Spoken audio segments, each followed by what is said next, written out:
mempunyai jiwa sosial seperti ini, biasanya komersial ya. Beliau berpikir pulang itu sudah menjadi pro kita ya. Sekarang sudah WA-an Pak Dirjen, terakhir saya kabari alhamdulillah UMS masuk dalam survei Q-Star, ada 11 universitas yang masuk dalam 500 besar Asia. UMS ini nomor, di Indonesia hanya ada 11 yang masuk itu. Kita nomor 8. Ya, yang UI, ITB, UGM, Erlangga, Pak Unpad, Undip, UMS, baru di bawah UMS ITS, dan Universitas Brawijaya paling bawah BINUS. Ya, jadi kita masih mengalahkan 2 negeri, yaitu ITS. Anak saya yang milih ITS dulu membatalkan di sini kan, pilih di ITS, tak kirim daftar itu. Wah, ternyata ini Bapak lebih baik. Ya. Dia dulu sembrono dengan UMS, dia pilih ITS ya. UNS itu tidak ada, alhamdulillah ya. Kalau ada kita bisa tergeser nomor bawahnya. Sebetulnya UNS itu ya baik juga. Cuma semangat kemajuannya tidak seperti UMS. UMS itu semangat kemajuannya itu ada gitu ya. Kalau UNS itu karena pegawai negeri itu bahasa Jawanya itu argo aja, berdasar tarif-tarif gitu ya. Jadi kita bersyukur universitas kita ini dipercaya dunia internasional. Kita mempunyai kerjasama yang luas, ada dengan Australia, ada dengan Inggris, tapi agak mahal. Akhir-akhir ini kita rintis kerjasama dengan Korea dan Taiwan. Saya baru pulang dari Korea menjelang Ramadan. Ada 3 mahasiswa kita di sana. Memang biayanya setahun 70 juta menyelesaikan di Korea 2 tahun. Nanti jasanya 2, UMS dan Korea. Tetapi dia kerja seminggu 2 hari, sebulan dapat 8 juta. Jadi setahun kan dapat 84 juta, sudah untuk nutup untuk kuliah dan pondokan bisa. Dia rencana mau kerja 4 hari, jadi pulang malah kamu tadi dapat ijazah sama dapat uang. Nah, Korea, insya Allah kita akan buka kampus di Solo, Kyungdong UMS, kita akan cari kampus di kota. Nanti anak-anak Timur Tengah, kalau mau ke Korea di 2 tahun di Indonesia dulu, di Solo dulu, sehingga dia mengenal budaya Indonesia, bahasa Indonesia, baru dia ke Korea.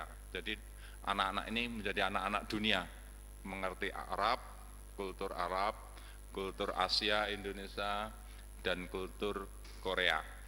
Itulah anak-anak masa depan, harus anak-anak dunia, ya, Arab, Indonesia, Korea, ya, atau Indonesia, Mesir, Turki, atau Indonesia, Mesir, Inggris gitu. Ke depan begitu. Anak saya ini diterima di Inggris, dokter, saya minta kamu ke Arab dulu aja, belajar bahasa Arab dan belajar ekonomi Islam, baru nanti ke Inggris 2 tahun. Ya. Ke depan harus begitu. Terima kasih. Ya, itu Bapak Ibu mengenai situasi keuniversitasan kita. Jadi kita nanti akan buka kampus internasional, namanya UMS Kyungdong International University, di tengah kota sana, biar itu makin manas-manasi UNS. Ya.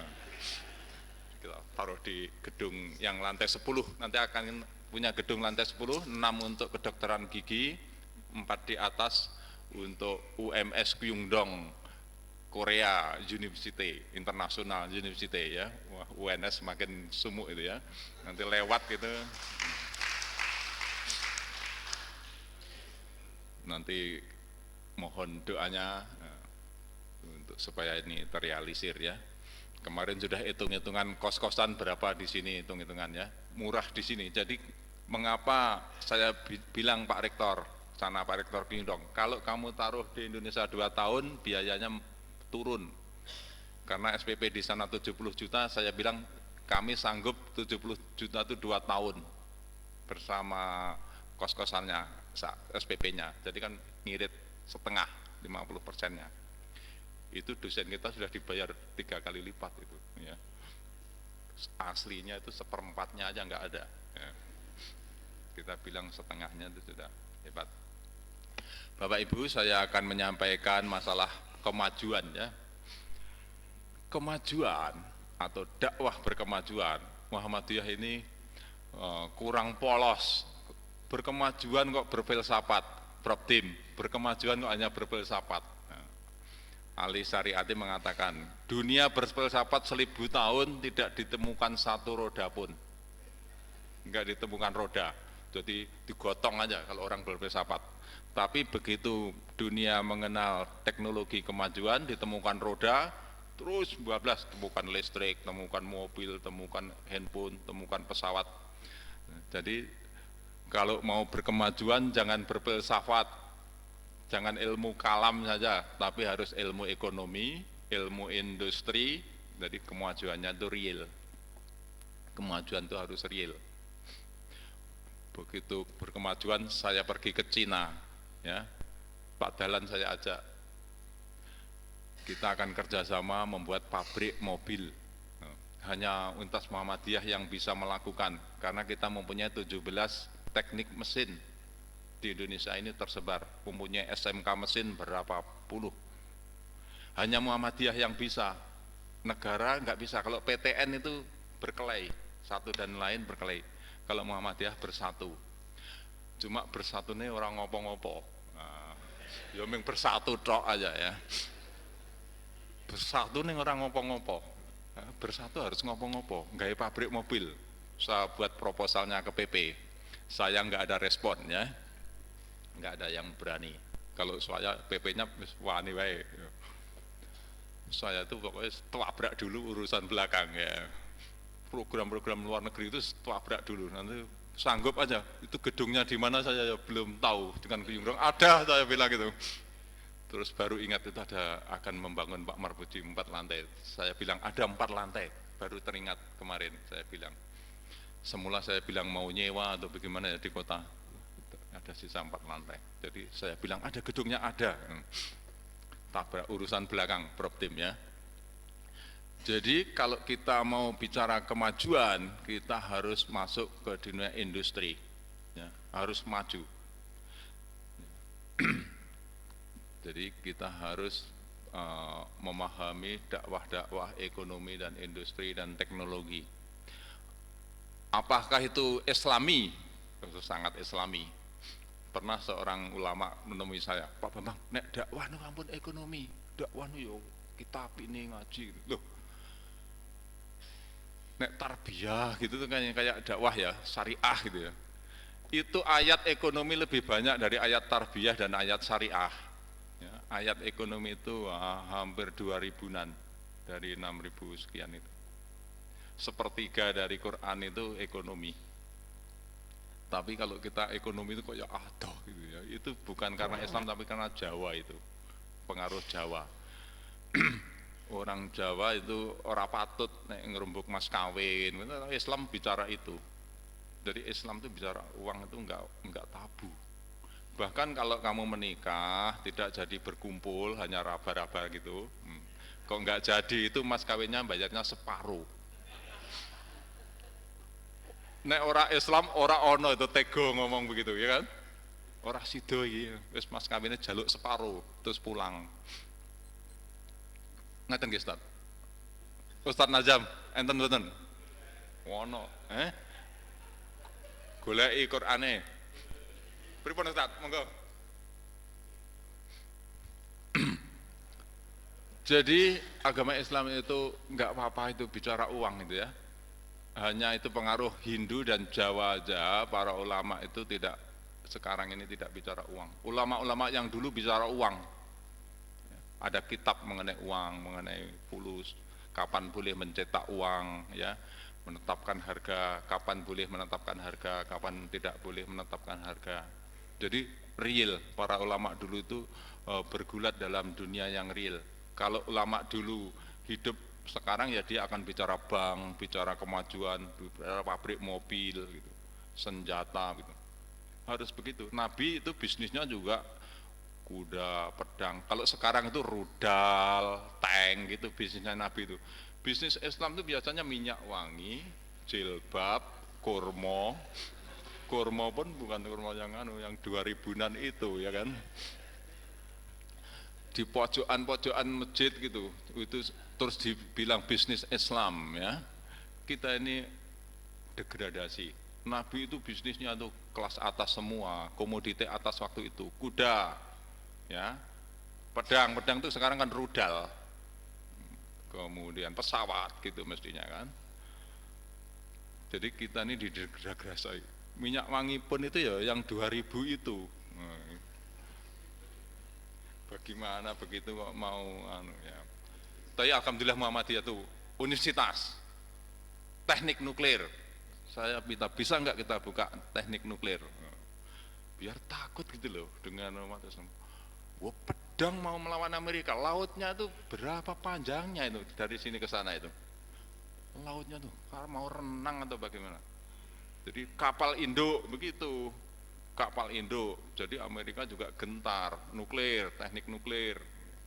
Jadi hanya Muhammadiyah yang bisa mengemban misi kemajuan itu. Kalau yang lain enggak nyandak itu, ya, enggak nyandak. Itu sudah saya renungkan itu.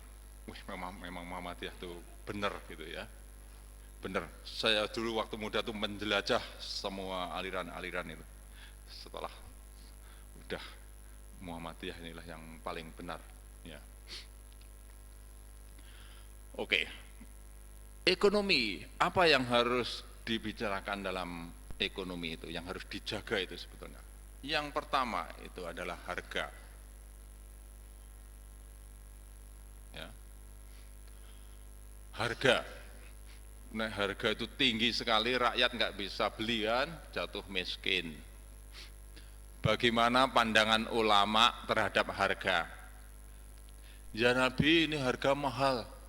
Mbok itu diturunkan. Nabi mengatakan, wah nggak bisa, ini harga hak Allah. Maka dari itu para ulama berpendapat bahwa tidak boleh mempengaruhi harga. Harus berdasar pasar. Itu bahasa sekarangnya itu disebut liberal. Jadi sebagian besar ulama itu liberal atau market, ya, tidak mengatur harga, harus by market. Sebagian ulama itu intervensionis, ya, dalam keadaan tertentu. Yang paling intervensionis itu secara modern dibagi dua, negara sosialis dan negara komunis, ya. Sosialis dan komunis yang paling parah, ya, yang paling intervensi sekali. Jadi para ulama boleh intervensi harga pada keadaan ada penimbunan, ada kejahatan di situ baru boleh. Tapi dalam keadaan normal harus by market, harga adalah hak Allah. Kalau begitu Islam itu liberal atau kapitalis. Jadi kita ini jangan menyerang kapitalis, neoliberal gitu, ngawur itu. Ya. Kita ini kapitalis, kita ini market. Nabi nggak mau menentukan harga, itu hak Allah, biar ditentukan oleh pasar gitu loh maksudnya, tawar menawar di pasar, namanya apa itu market. Sri Mulyani itu dituduh apa? Extreme market. Ya.